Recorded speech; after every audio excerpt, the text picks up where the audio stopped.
Tu rêves de démarrer ta business ou de la scaler? T'es au bon endroit. Ici Tania Marcoux, passionnée par l'entrepreneuriat et freelance en marketing web.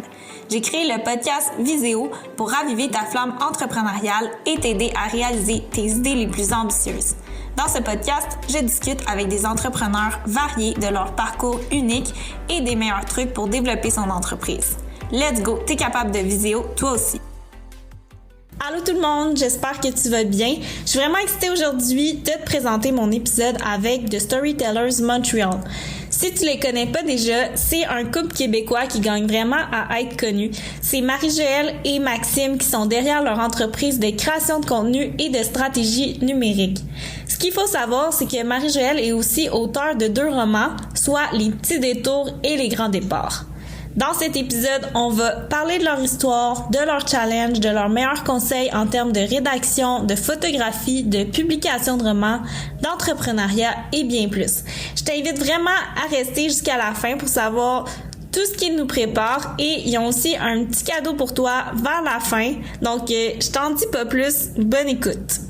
Bonjour à vous deux. Merci d'avoir accepté mon invitation. Je suis super heureuse de vous recevoir aujourd'hui à partir de Playa del Carmen. Donc, puis vous, moi, on se connaît là depuis quelques mois maintenant. Est-ce que vous pourriez vous présenter pour ceux qui ne vous connaissent pas encore? Bien sûr. Tout d'abord, merci beaucoup de nous avoir invités aussi. On est comme super contents d'être là pour discuter avec toi. On aurait pris le billet d'avion pour parler à côté de toi, là, mais... Ça aurait été parfait. Je pense que je fasse ça à un moment donné. Fait que nous, dans le fond, moi, c'est Marie-Joëlle. Moi, c'est Maxime. Puis ensemble, on est The Storytellers Montreal. Dans le fond, on est les 2 cofondateurs et associés de notre agence qui s'appelle The Storytellers Montreal, où on offre des services de création photo, rédaction, SEO, révision, édition, stratégie marketing. C'est aussi, dans le fond, en plus de notre agence, c'est le nom de notre blog qu'on a commencé il y a déjà un petit peu plus que 5 ans maintenant. Oui, dans le fond, on parle de nos découvertes locales, internationales, autant au niveau du tourisme que nos coups de cœur gastronomiques ou des activités culturelles à faire, soit à Montréal ou au Québec, Canada et à l'étranger aussi. Puis dans le fond, c'est aussi la base de notre clientèle avec l'agence. C'est des clients qui touchent pas mal les domaines du tourisme, alimentation, gastronomie, culture, bien-être, tout ce qui est un peu dans le lifestyle. Donc, ça touche autant le volet entrepreneurial que le volet plus créateur de contenu, blogueur. OK, super. C'est vraiment un beau projet. Puis je serais curieuse d'en savoir plus là, sur chacun de vos parcours, dans quoi vous avez étudié, dans quel domaine vous avez travaillé avant que ce projet-là naisse. Ben, je vais commencer en fait. De mon côté, j'ai commencé au cégep en comptabilité et gestion. Je m'enlignais pour aller à l'université pour être comptable. Puis, durant ma première session à l'université, je trouvais ça vraiment plate. Fait que j'annulais mes cours durant un cours. Puis, durant ma technique au cégep, j'avais eu des cours de droit, des affaires. Donc, j'avais vraiment aimé ça. Puis, je me suis redirigé à l'université. J'ai fait mon bac en droit. C'est là que j'ai rencontré Marie-Joëlle. Puis, par après, chacun, dans le fond, au niveau du mode de vie, c'était pas quelque chose qui venait nous rechercher, qui nous ressemblait. Fait que là, j'ai un autre pivot pour tout ce qui était marketing numérique. Donc, vraiment, beaucoup de lectures, beaucoup de certifications en ligne et tout pour travailler maintenant. Dans le fond, avant l'agence, je travaillais en marketing numérique dans une agence. Puis là maintenant, avec notre agence, en plus d'avoir développé la photo depuis les 5 dernières années, depuis qu'on a commencé à être ensemble puis faire des voyages. Tout à fait.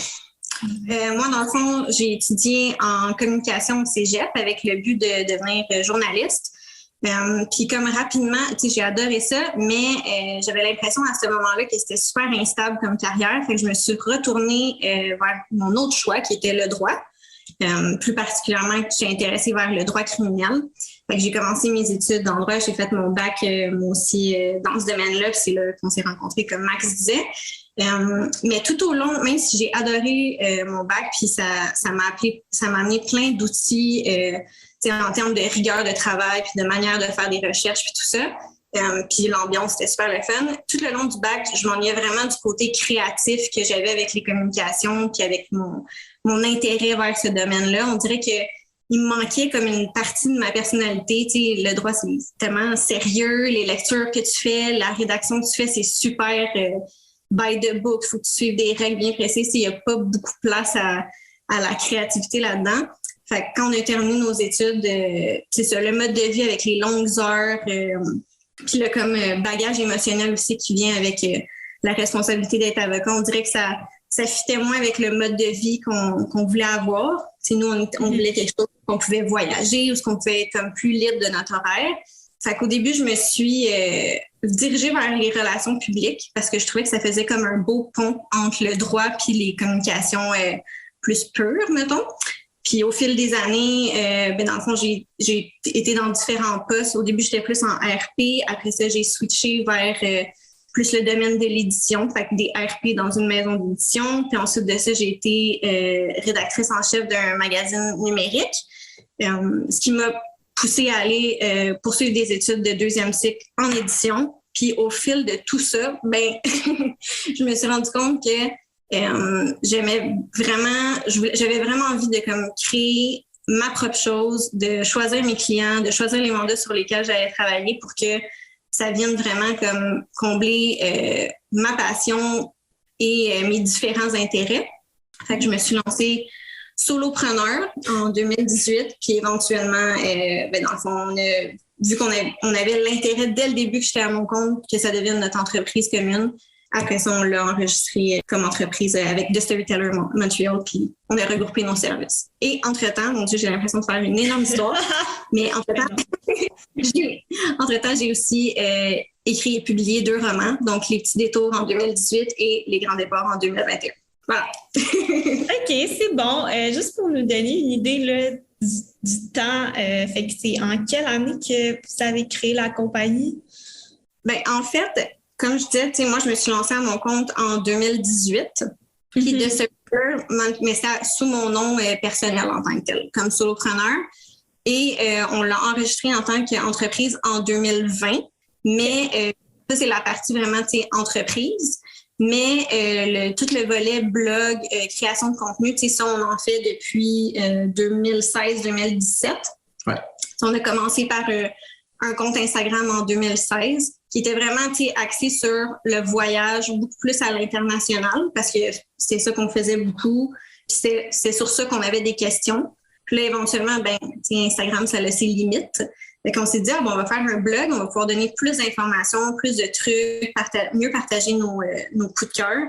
Puis là, en développant le blog et la photographie, éventuellement, c'est comme un peu en même temps que moi, je me suis lancée à mon compte. On savait que ça s'en allait vers une entreprise commune pour avoir vraiment le volet création de contenu, blog, mais aussi le volet vraiment comme entrepreneurial.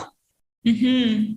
OK, parfait. Puis si quelqu'un qui nous écoute a envie de bâtir une entreprise similaire, ce serait quoi vos meilleurs conseils? Par quoi vous lui suggéreriez de commencer, par exemple?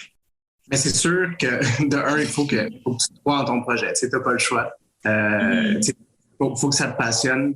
Parce que surtout, quand tu te lances en entrepreneuriat, veux pas, tu as souvent des obstacles, des embûches, c'est du up and down, mais tant que tu y crois, puis que tu es passionné par ça, déjà là, tu as une bonne longueur d'avance sur d'autres personnes qui, au fil du temps, par exemple, manquent de motivation ou quoi que ce soit.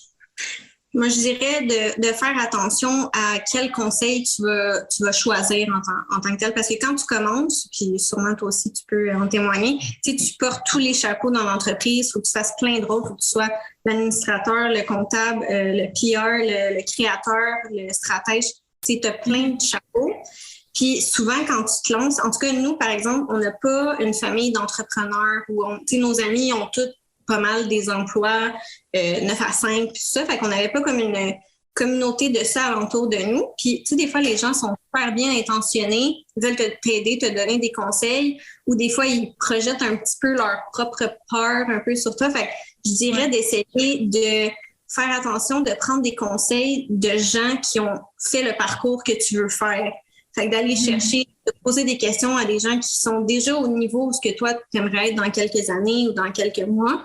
Parce que, tu sais, des fois, nos parents, nos amis vont essayer de nous donner des conseils, mais si on peut vécu cette situation-là, ben il faut en prendre puis en laisser. Puis savoir qu'ils ont des bonnes intentions, mais tu sais, c'est ça. Il faut pas trop qu'ils projettent leur propre peur ou sur nous. Puis, tu sais, il va toujours avoir des risques. Là. Dès que tu te lances à ton compte, c'est gérer le risque un peu en constant tout au long de ton évolution.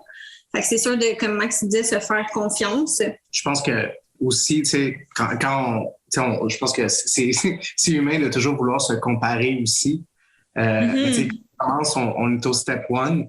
Tu sais, il y a des gens qu'on regarde comme, oh mon Dieu, tu sais, tu te compares avec eux, eux ils ont ça, moi je suis pas encore rendu là ou quelque chose comme ça, mais il faut rationaliser aussi que tu es à ton étape 1. Tu peux pas te comparer non plus avec une autre entreprise ou d'autres personnes que tu suis, par exemple, qui sont déjà rendus à leur étape 500, puis ça fait 5 ans qu'ils existent. Faut que tu y ailles aussi étape par étape.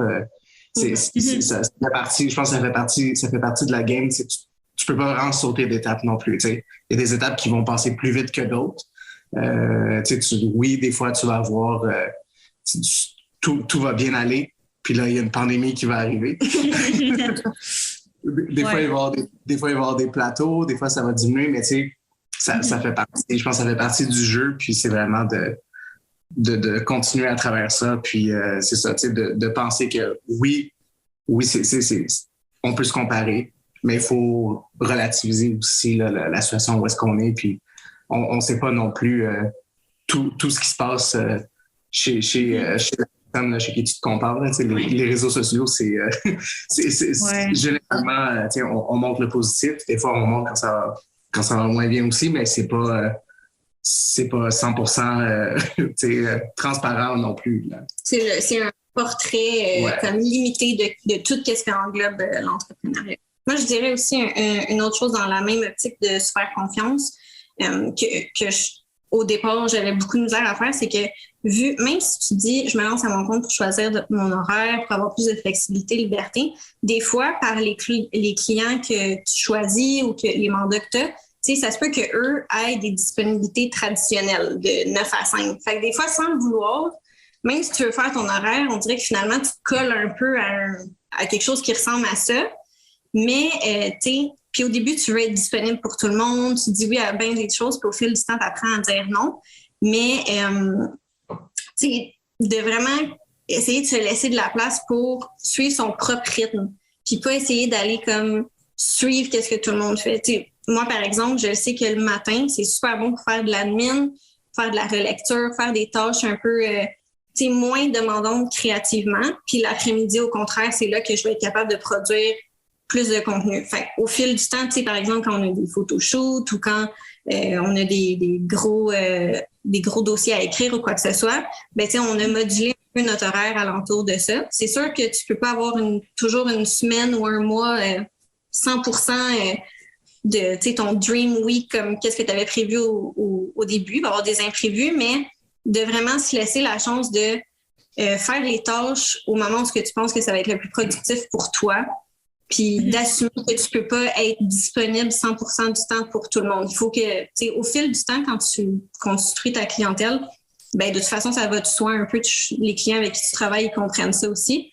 Puis, quand tu es disponible pour eux, tu es là 100%, mais de ne pas te forcer à vivre les horaires des autres parce que tu es parti pour vivre selon qu'est-ce que toi, fitais pour toi, tu sais. Ouais. Je pense que c'est des super bons conseils. Tout ce que vous avez dit, puis c'est des choses que j'ai vécues aussi. Quand j'ai commencé, je me suis vraiment collée à une personne qui avait fait ce que je voulais faire.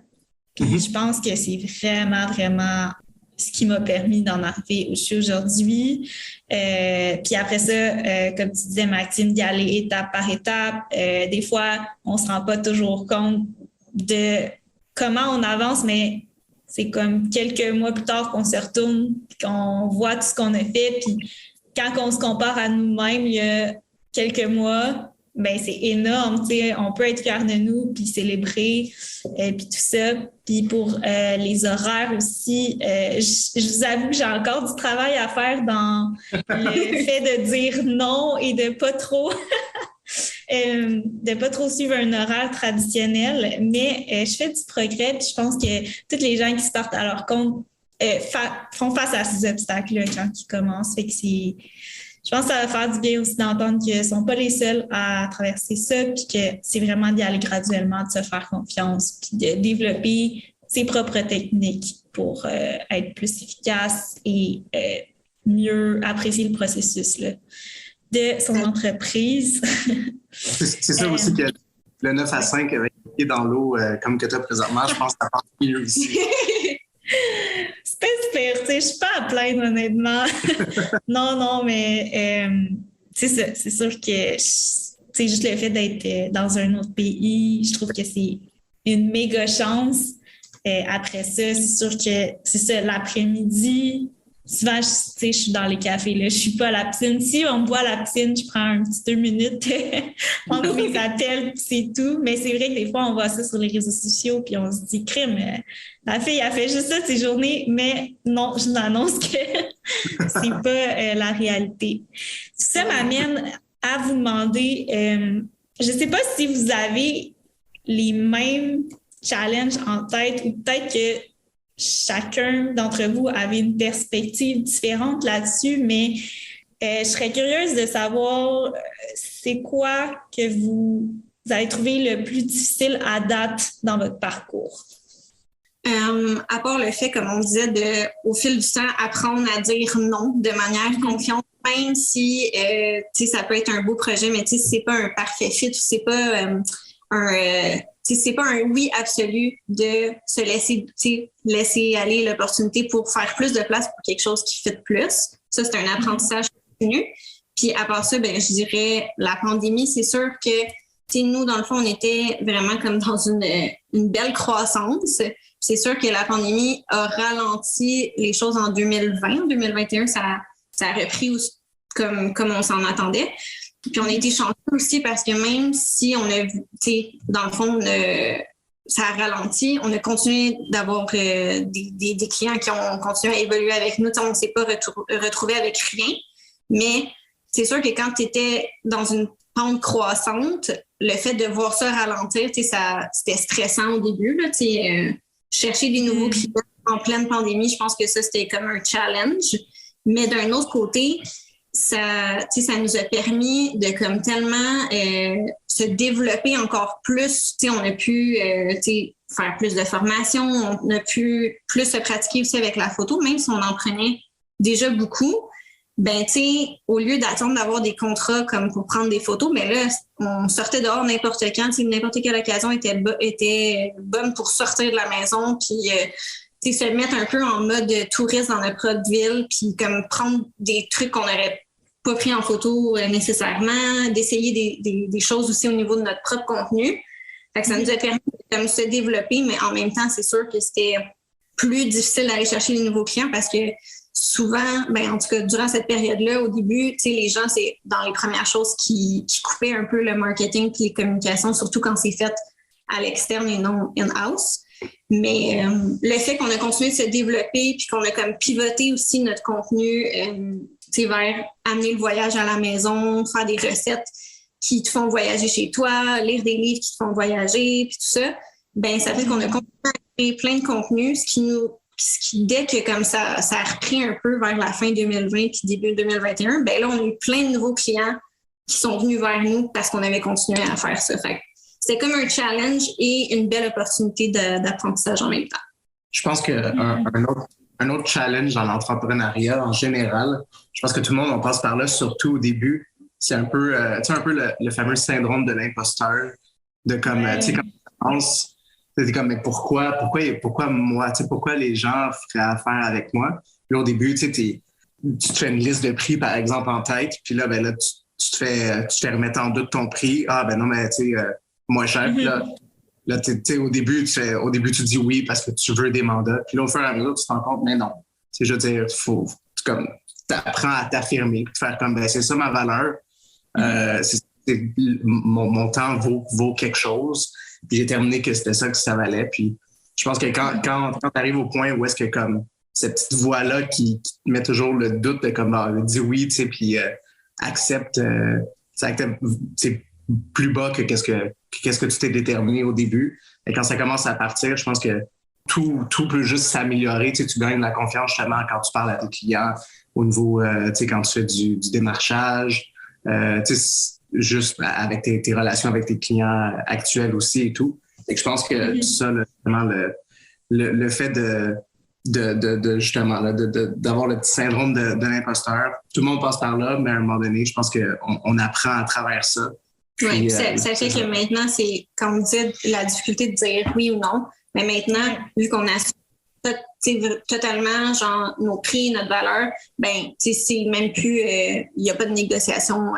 Vraiment, c'est comme nous, c'est comme ça qu'on fonctionne. Si ça fonctionne pas, il n'y a aucun problème.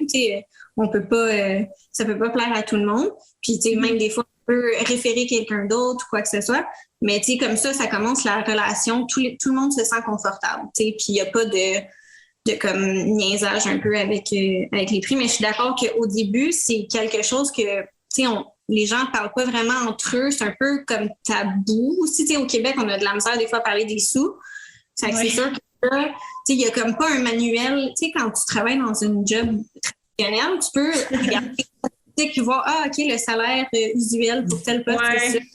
Mais en entrepreneuriat, c'est tellement varié. Tu peux avoir des gens qui chargent super cher, mais ils ont une expérience comme énorme. Puis d'autres mondes qui chargent vraiment trop peu cher. Puis là, ça vient débalancer tout le milieu au complet. C'est ça. Fait que Oui, non, c'est vraiment un gros challenge quand on commence. Encore là, je l'ai vécu, puis j'ai encore, des fois de la misère à fixer mes prix quand les gens essaient de négocier. Mais ce que j'ai remarqué, c'est que c'est ça, je pense que c'est super important d'assumer sa valeur parce que ça va jouer un grand rôle dans notre réputation en ligne. Et aussi, avoir une certaine justice entre les clients. Puis aussi, souvent, ce que j'ai remarqué, c'est que les gens qui sont vraiment prêts qui veulent vraiment travailler avec moi, puis me payer à ma juste valeur, c'est vraiment des super clients avec qui j'adore travailler, qui vont tout le temps me remercier, être super collaboratifs, alors que sûr qu'au début, j'ai vraiment trop stretché mes prix, ça se passait pas de manière aussi fluide. En tout cas, c'est selon mon expérience, mais ça m'a juste dit à la fin, OK, j'assume ma valeur, puis je crois qu'il va y avoir des clients pour moi. Des fois, c'est juste qu'on a peur qu'il n'y en ait pas assez, mais il y en a plein, C'est juste une question de fit, je pense. Tellement. Comme tu dis, quand tu trouves un peu ton client idéal, puis que la relation commence bien, tout passe sur un bon pied, veux pas. Tu as toujours envie aussi pour ce type de client-là, des fois d'en donner un petit peu plus. Juste, ça vient à... Oui, exactement. Là. OK. Donc, vous m'avez parlé chacun de vos challenges. Comment c'est de travailler en couple dans le quotidien? Ça se passe bien. Moi. Ça se passe bien aussi, oui. OK. Avez-vous des petits trucs peut-être pour les gens qui veulent se lancer en couple? Je dirais, c'est sûr d'avoir une bonne communication. Puis je pense que qu'est-ce qui nous aide tous les deux, c'est que on est vraiment comme enclin à apprendre l'un de l'autre. T'sais, on pense pas que l'autre a comme la vérité. On pense pas qu'on a nous-mêmes la vérité infuse. Puis autant que si au début, Max, c'était plus lui qui était comme le côté photographie, puis moi, j'étais plus révision. Maintenant, nos rôles sont vraiment comme fluides.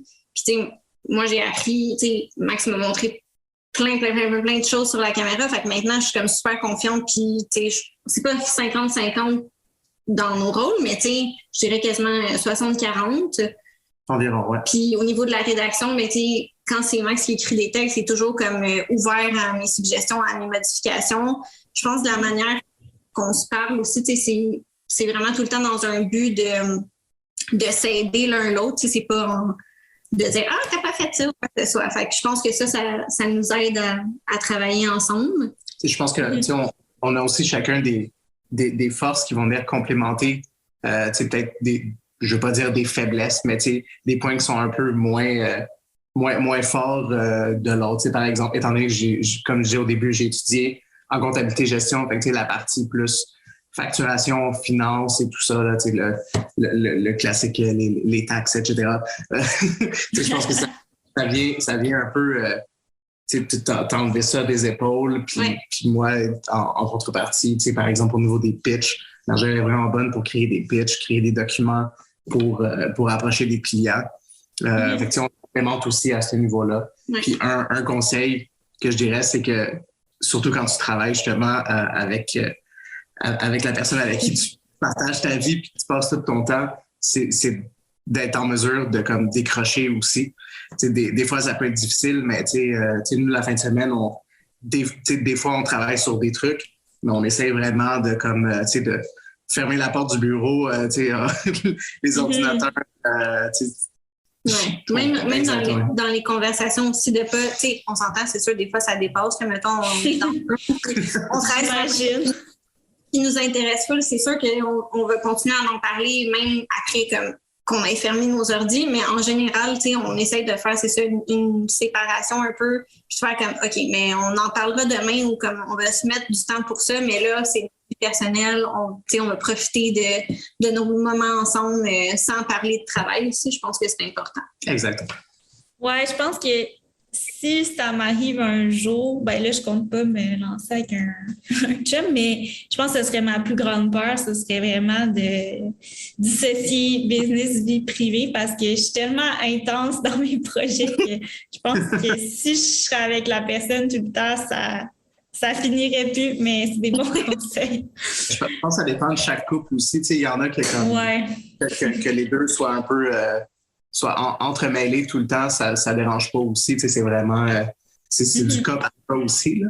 Oui. Mais je pense qu'en général, peu importe, même quand tu es juste deux couples qui travaillent sur un 9 à 5, des fois, surtout là, avec le télétravail, c'est facile comme on dit, d'amener du travail à la maison, par exemple, là, pour les gens qui sont toujours à la maison pour faire le télétravail.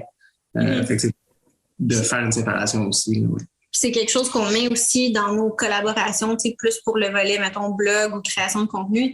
Quand on adore ça, découvrir des nouvelles places ou des nouveaux restos où on se fait inviter. Ça nous fait vraiment de le partager avec notre communauté. Mais c'est vraiment important pour nous aussi de se garder des moments où on est en vacances, puis on est en mode découverte, mais comme on n'a aucune obligation envers personne parce que ça aussi, une fois que tu commences à recevoir des invitations puis tout, ça peut aller vite puis c'est tentant tout le temps. Fait que, encore là, c'est comme de mettre la limite un peu puis d'apprendre à dire non parce que nous, à la base, on adore voyager ensemble ou même quand on est à Montréal, c'est découvrir des nouveaux trucs ensemble sans de pression de créer quoi que ce soit. Je pense que si c'est un couple qui s'en va dans ce domaine-là, je pense que c'est important ça aussi.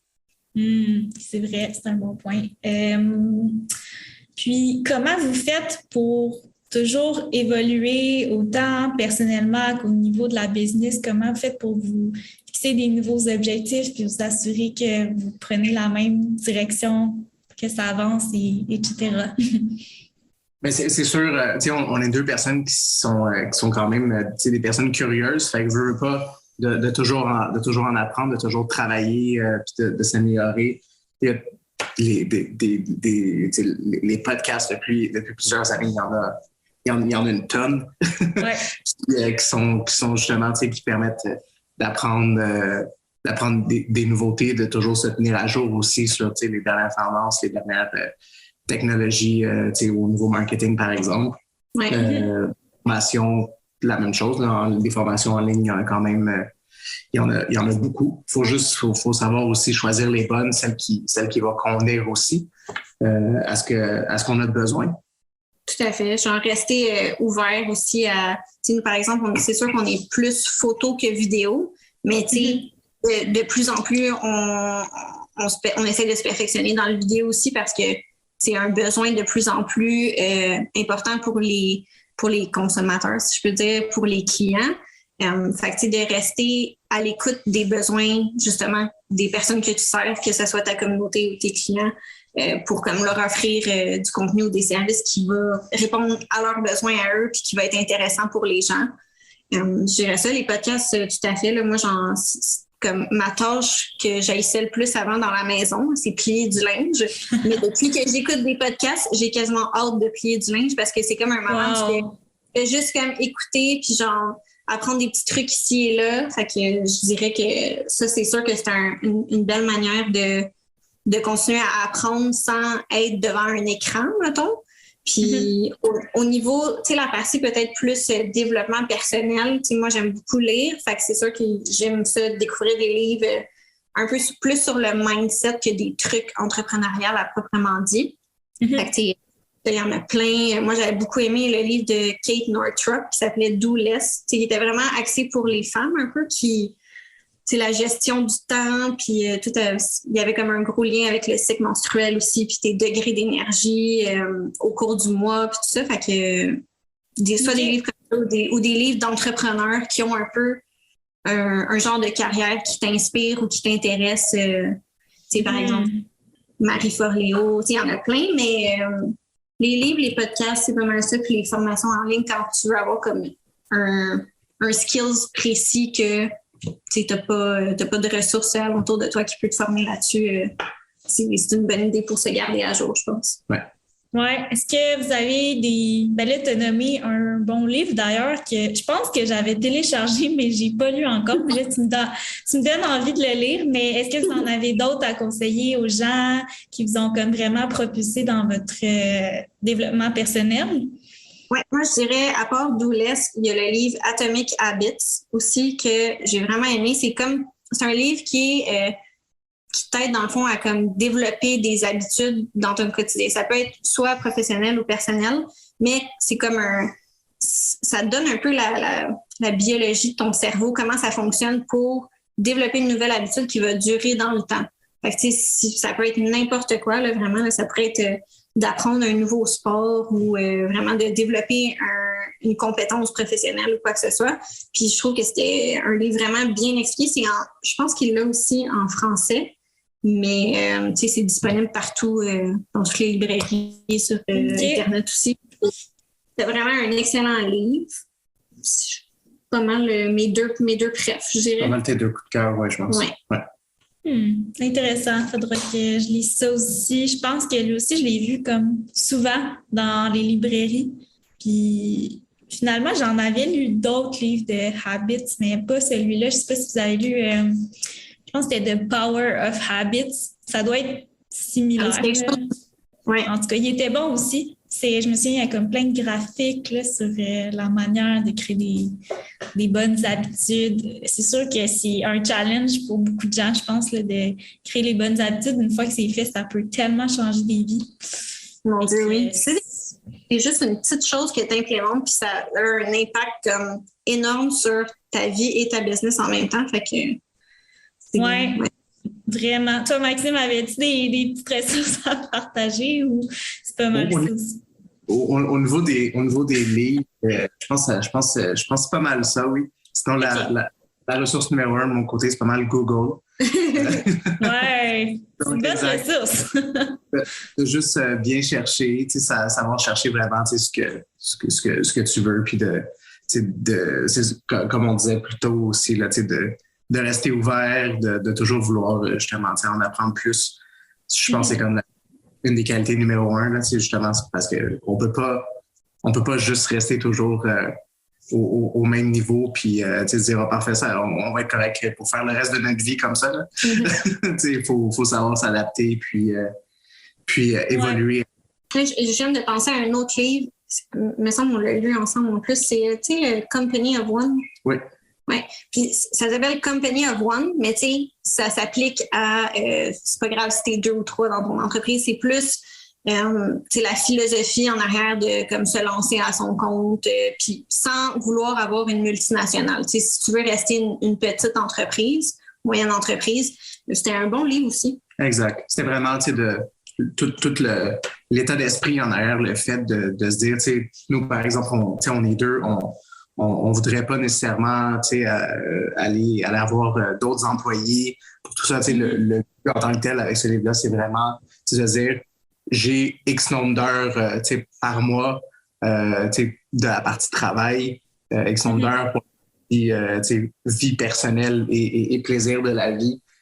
Comment optimiser la partie travail pour que ça, de plus en plus, si on veut, je sois capable de passer moins d'heures là pour pouvoir profiter de plus d'heures sans nécessairement toujours être en train de travailler pour aller faire de plus en plus d'argent, par exemple, à chaque année, tout ça. Revenir aux besoins que tu as besoin pour pouvoir profiter de la vie comme il faut.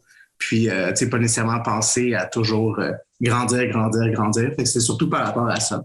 OK. Super intéressant. C'est vrai, je pense que c'est important de trouver un équilibre entre la croissance puis aussi enjoy ce qu'on a réalisé. T'sais. C'est comme, dans ma tête, c'est une balance. Mais voilà. Super, j'ai tellement lu de livres dans ma vie, puis tout ce que vous avez nommé, je les ai pas lus. Fait que c'est comme...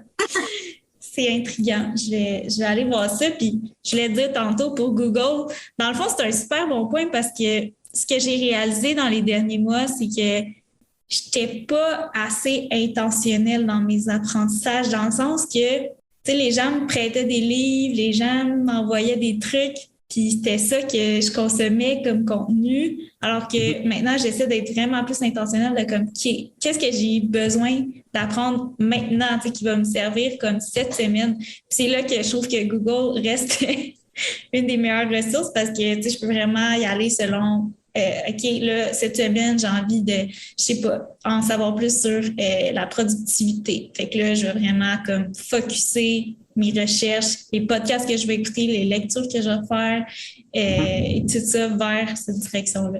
Fait que c'est mon petit point pour clore tout ça. Sinon, pouvez-vous nous dire ce qui s'en vient au niveau de votre entreprise? Je sais que vous avez des nouveaux projets. Est-ce que vous voulez en parler un petit peu pour que les gens puissent savoir ce qui s'en vient?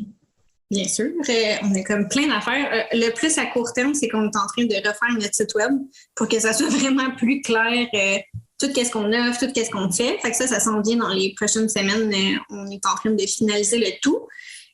C'est sûr qu'au cours des prochains mois, ben là, avec les restrictions qui de plus en plus tombent un peu partout, c'est sûr qu'on a envie de retourner en voyage. Puis nous, comme pour toi, le voyage, c'est comme synonyme de repos puis de plaisir, mais aussi c'est vraiment comme générateur de créativité. En 2021, on a lancé notre collection de print. Fait que on aimerait ça poursuivre ça puis développer ça avec des images vraiment qui nous font voyager puis qui peuvent ajouter une touche d'évasion dans le décor des gens. Fait que avec les voyages, ça risque de nous inspirer, c'est certain. Sinon, de continuer des beaux projets avec des clients qui nous inspirent aussi puis que on partage les mêmes valeurs. Puis, mettons, si on pense à comme plus long terme, en dépassant peut-être 2022, ben on aimerait potentiellement lancer notre podcast aussi, qui mixe entre voyage et métier créatif. Puis, à long terme, je pense qu'on aimerait potentiellement écrire un livre ensemble aussi. Exact. Fait que soit un livre où on ne sait pas encore à ce niveau-là, si c'est des trucs voyage ou de parler de certaines destinations en particulier ou pas. Ouais. Je pense que ça va dépendre aussi de comment le monde va réouvrir. C'est sûr qu'on aurait envie, nous aussi, comme toi, un peu de repartir à plus long terme dans certaines villes, dans certains pays, pour vraiment bien s'imprégner. C'était le projet qu'on allait faire. On allait booker des billets en mars 2020, puis 3 jours après. Donc, c'est pas mal. Ça aussi, c'est dans les plans de pouvoir justement...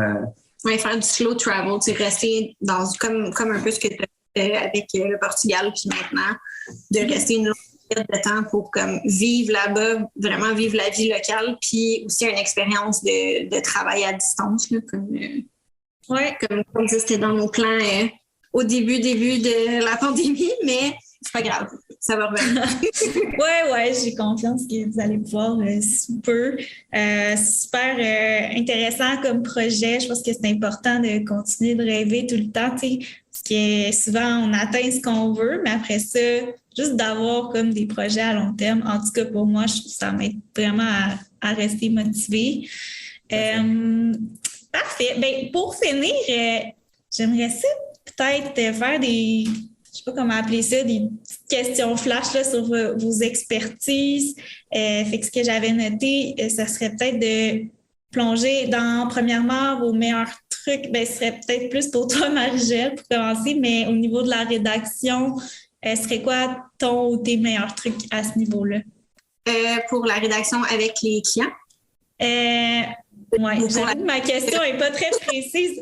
Mais je peux te donner un pour les deux, si tu veux. Pour les clients, je dirais de toujours rester curieux puis de ne pas être gêné de poser des questions.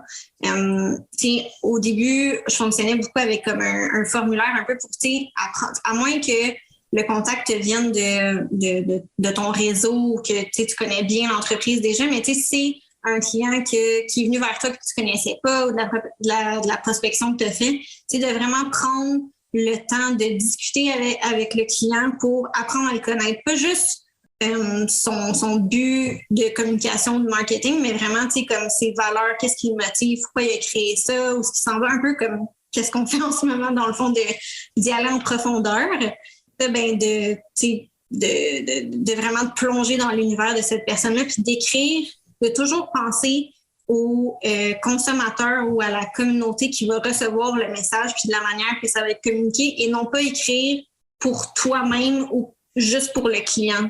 Parce que quand c'est trop comme un peu égocentrique, si je peux dire, comme rédaction, c'est pas intéressant pour la personne au bout du fil, si je peux dire, qui va lire le contenu ou qui va consommer le contenu.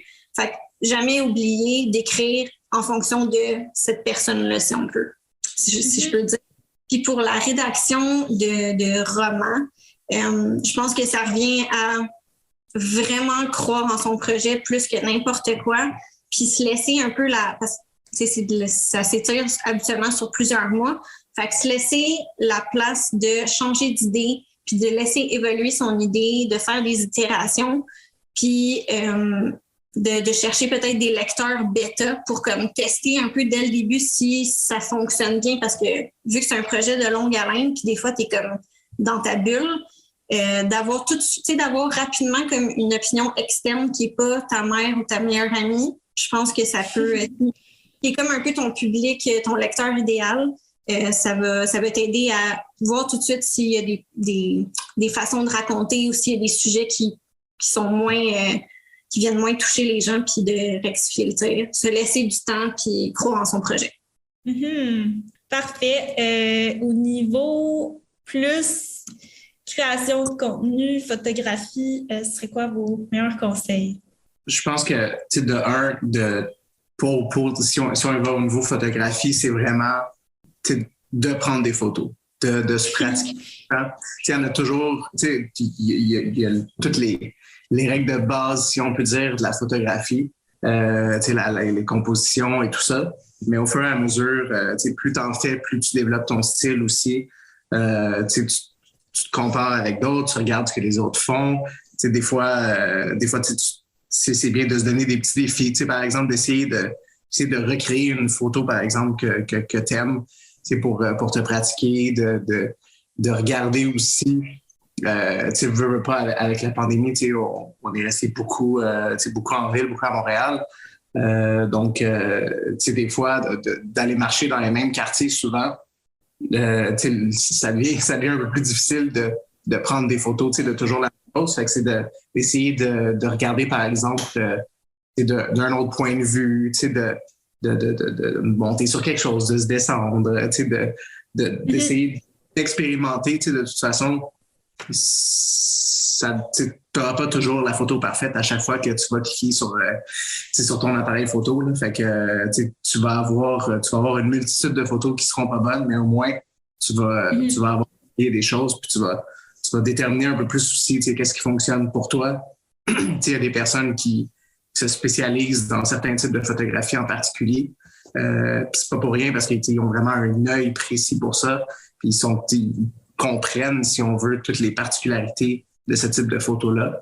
D'essayer d'essayer de trouver un peu aussi, tu sais, c'est quoi ta niche, c'est quoi que tu aimes prendre en photo aussi, puis de vraiment de juste pratiquer puis de prendre des photos le plus possible. Même dans ton quotidien, même à la maison, tu sais, c'est comme un peu romancer genre ton chez-toi, là, tu sais, comme Max disait, changer les objets de place, puis essayer des angles différents, puis essayer des styles de editing aussi différents. Tu sais, nous, au début, notre style maintenant de photo puis d'édition de photo est vraiment différent de ce qu'on faisait au début. Puis maintenant, on est comme beaucoup plus confiant dans notre style, dans les couleurs qu'on aime ou dans l'ambiance qu'on aime donner. Mm-hmm. Mais tu sais, ça, c'était du trial and error, d'essayer des trucs, puis de se tromper, de se laisser le droit d'essayer des affaires qui marchent pas des fois pour comme justement savoir qu'est-ce que t'aimes, puis vers quoi comme l'œil artistique va plus. Mais...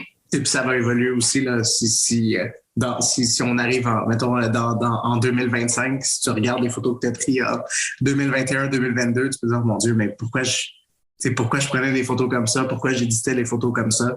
C'est toujours, ton style évolue tout le temps, mais quand tu réussis un peu à trouver l'ambiance, l'atmosphère, le mood que tu veux passer à travers tes photos, déjà là, c'est comme une motivation supplémentaire parce que tu te dis, comme... Tu vois à la fin, là, quand tu as fini d'éditer tes photos, quand tu les as prises, c'est quand c'est vraiment ce que j'avais en tête. Oui. C'est ce que je veux passer comme message aussi. Qu'est-ce que je veux faire voyager les gens par cette photo-là aussi. Oui, non, c'est vrai. Puis j'aime vraiment votre style d'ailleurs de photo. Je trouve que c'est comme super. Je sais pas comment dire. Là. Ça détend. C'est comme. En tout cas, je sais pas comment décrire. Parfait. J'aurais une dernière catégorie, ce serait au niveau de la publication de livres, parce que c'est quand même vraiment, on en a moins parlé, là, mais c'est vraiment quelque chose de quand même gros. Puis je sais qu'il y a beaucoup de gens qui ont ce petit rêve-là, mais qu'ils se posent 50 millions de questions. Fait que peut-être que tu pourrais répondre à quelques questions à ce niveau-là. Donc, je te laisse la parole.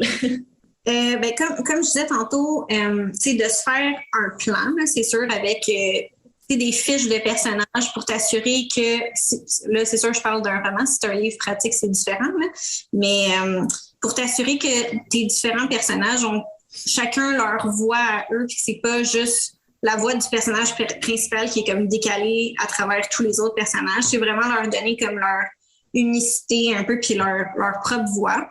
Fait que ça, dès le début, de se faire des petites fiches, puis de détailler vraiment comme les émotions, qu'est-ce que le personnage aime, qu'est-ce qu'il aime pas, son background, d'où ce qui vient, c'est quoi ses aspirations. Puis ce qui aide aussi, c'est sûr, il faut faire attention avec ça parce qu'on ne peut pas calquer tout sur la vraie vie, là, parce que ça, c'est une question légale aussi.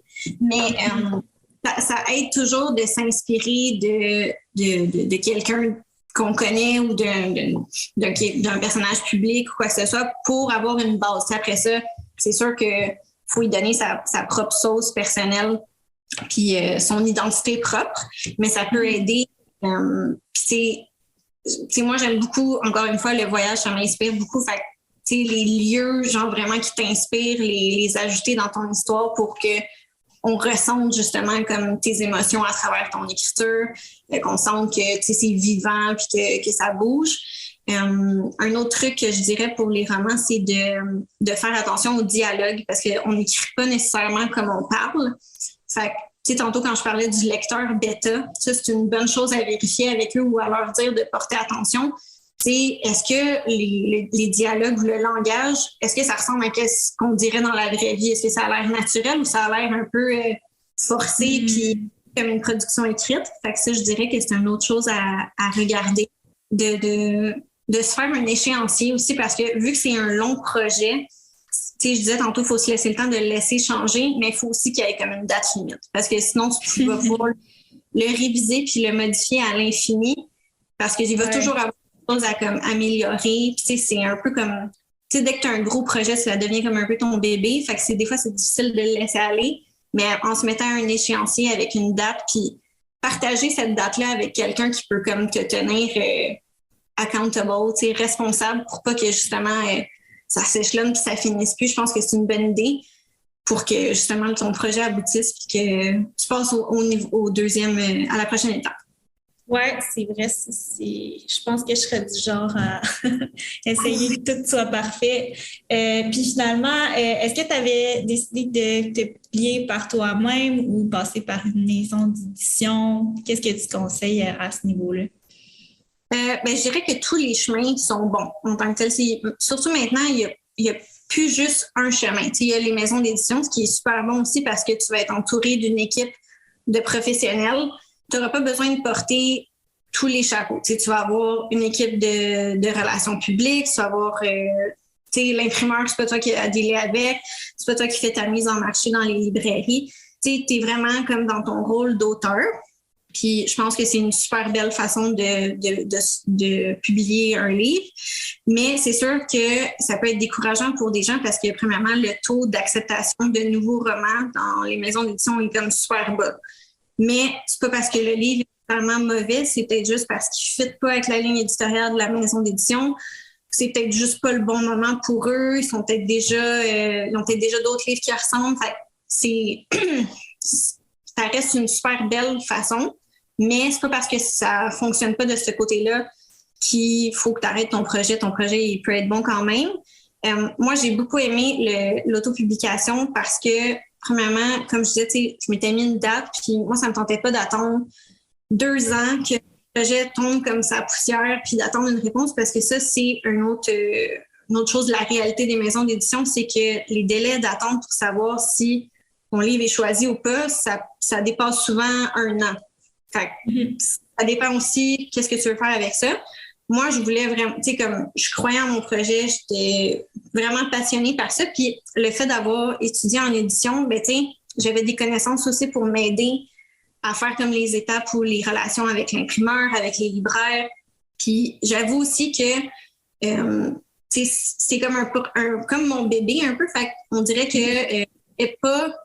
Pourtant, j'ai fait affaire avec une réviseure qui on a changé plein de choses dans la manière que c'était écrit et tout ça, mais ça restait quand même moi qui avais le mot final. C'est moi qui décidais de la couverture, c'est moi qui ai choisi tout. J'avais le complet contrôle créatif. Fait que moi, ça m'a beaucoup attiré, plus le fait de mettre mon projet à terme puis que ça soit publié, que ça soit fait. Puis ça change pas que tu peux. Moi, j'ai fait affaire avec une graphiste, avec une réviseure, avec plein de personnes externes pour comme m'aider parce que c'est sûr que c'est beaucoup faire ça tout seul. Mais d'un autre côté, tu touches à tout. En tout cas, si tu es passionné par ça, par le domaine de l'édition t'intéresse, puis tu vas chercher quelques informations ici et là, ça se fait super bien de le faire seul. Il y a aussi un autre moyen que je connais moins, mais qui est des maisons qui sont comme un peu hybrides, qui vont assumer comme les relations peut-être avec l'imprimeur puis les libraires, mais ils ne s'occupent pas de tout, tu as quand même une responsabilité. Fait il y a plein de façons différentes de faire son projet, puis ça dépend vraiment de ce que tu veux faire avec ça, ce que tu veux accomplir. Est-ce que tu es prêt à abandonner ton projet si tu n'es pas choisi par une maison d'édition ou pas?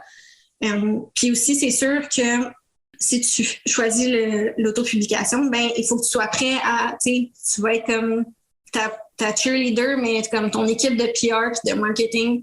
Il faut que tu en parles, il faut que tu aies une certaine des connaissances ou quelqu'un qui peut t'aider avec ton marketing parce que il y a tellement de livres qui sortent, puis la durée de vie normale d'un livre, d'une nouveauté, c'est pas plus que 3 mois. Fait il faut vraiment que tu trouves des manières de comme mousser un peu ton lancement, d'aller parler aux bonnes personnes, que ce soit de façon organique ou avec de la pub. Il faut vraiment que, comme tu développes tes techniques, que tu fasses une liste des médias potentiels, que tu aies un ongle accrocheur particulier pour chacun des médias que tu vas contacter.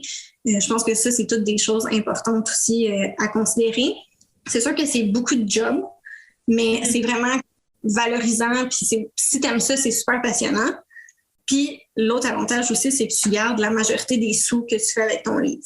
Parce qu'en maison d'édition, dans le fond, tu vas recevoir 10% habituellement du prix de ton livre. Puis le reste du 90% est comme divisé entre les intervenants. Fait l'éditeur, les libraires, les diffuseurs, distributeurs. Fait qu'il faut tu sais, en maison d'édition, il faut que tu en vendes beaucoup pour faire une bonne somme d'argent avec ça. C'est pour ça qu'on dit souvent qu'il n'y a pas beaucoup d'auteurs au Québec qui vivent principalement de ça. Puis l'inverse avec l'autopublication, ben c'est sûr que tu dois déduire tes frais d'impression, de marketing, de graphisme, de révision. Mais après ça, quand tu vends tes livres, ben quand tu les vends, par exemple, sur ton site web, ben là, tu as tout le reste du montant. Fait que, tu sais, des fois, ça revient à... C'est sûr, ça revient à plus que 10 là. Normalement, c'est comme 60-70 Puis quand tu fais affaire avec des libraires, ben c'est un peu le même principe, mais eux, habituellement, gardent un 40 Fait que s'il y a moyen de faire un peu plus de sous, mais c'est sûr qu'à la base, tu écris un livre parce que tu veux communiquer une histoire, tu veux transmettre quelque chose. C'est pas le genre de truc que tu fais nécessairement pour les sous, mais c'est quand même à ne pas négliger quand tu prends ta décision, je pense. Ah, c'est super intéressant. Je pense que ça, c'est vraiment d'y aller selon ses envies, selon sa personnalité, puis juste de prendre en compte justement là, tout ce qu'il y a derrière son choix. Disons, vu que, comme tu dis, il y a beaucoup de trucs à faire, mais il y en a qui aiment ça, puis il y en a qui, c'est ça, ils vont être super fiers à la fin d'avoir fait comme toi, tu le fais. De plus en plus, rien empêche l'autre. Il y a des, je ne sais pas si tu connais l'auteur Joël Dicker, je ne sais pas si je dis bien son nom. Je pense pas, non.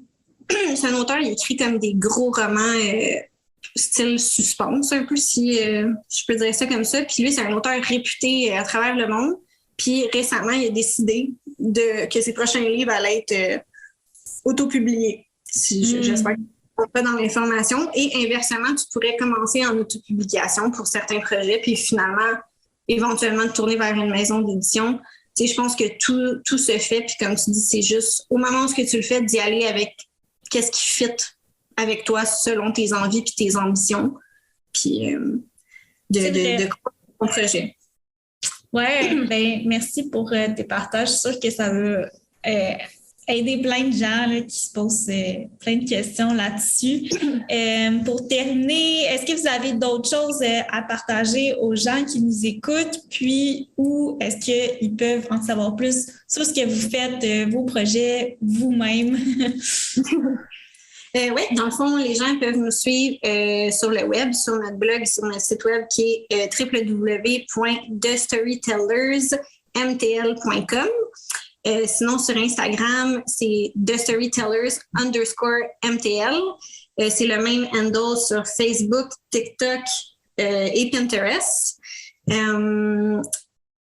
pas mal ça. Oui, puis dans le fond, pour tous ceux qui se sont rendus jusque-là dans le podcast, si vous voulez, si vous avez envie justement de mettre un peu de voyage dans votre décor avec notre collection d'impressions, ou si vous voulez vous procurer justement le livre de Margelle, le roman Les Grands Départs, dans le fond, on a créé un petit code promo pour vous, pour seulement applicable sur notre boutique en ligne. Donc, podcast 15 qui va vous donner un 15% sur tous les produits dans la boutique. Donc, tant les impressions que le livre en format papier et même en format numérique pour ceux qui lisent au niveau numérique à ce niveau-là. Tout à fait. Cool. Ben merci. D'ailleurs, j'ai lu le livre et je le conseille fortement pour voyager à travers cette pandémie, mais chez soi. Mais non, ça fait plaisir, c'est super sincère. Fait que merci à vous pour votre temps, pour votre générosité, pour votre collaboration, c'est super apprécié.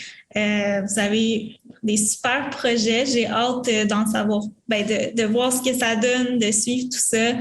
Puis c'est ça, merci beaucoup. Merci à toi. Merci encore à toi pour cette belle invitation-là. Un gros merci d'avoir écouté cet épisode de podcast. J'espère qu'il t'a apporté beaucoup de valeur et qu'il t'a motivé à prendre action dès maintenant. N'oublie surtout pas que chaque personne qui t'inspire a commencé quelque part et que c'est en étant constant qu'on atteint de grandes choses. Si tu veux m'aider à rejoindre le plus de gens possible qui ont envie de Viséo, juste à t'abonner à ma chaîne et à laisser un review.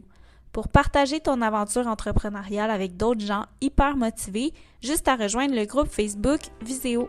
Bonne journée et à bientôt!